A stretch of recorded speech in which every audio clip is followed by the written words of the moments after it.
রিমা মনে মনে ভাবে, চিরকাল লেখাপড়ায় ভালো, অপরের প্রশংসা ধন্য কবিতাকে তার আর্থিক সচ্ছলতা ও বিলাসী জীবনের এক ঝলক দেখানোর সুযোগ। সেই সঙ্গে মেধাবী কবিতা কতটা ভালো আছে তা দেখার সুযোগ হাতছাড়া করবে না। মুখে বলল, ঠিক আছে, চল, তোর সংসার দেখে আসি।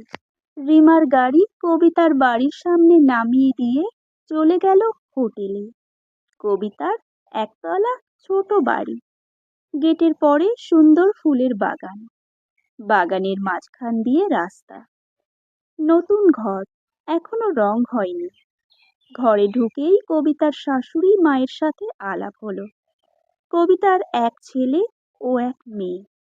ছেলেটা রামকৃষ্ণ মিশনে পড়ে, হোস্টেলে থাকে। মেয়ে শাশুড়ি মা আর স্বামীকে নিয়ে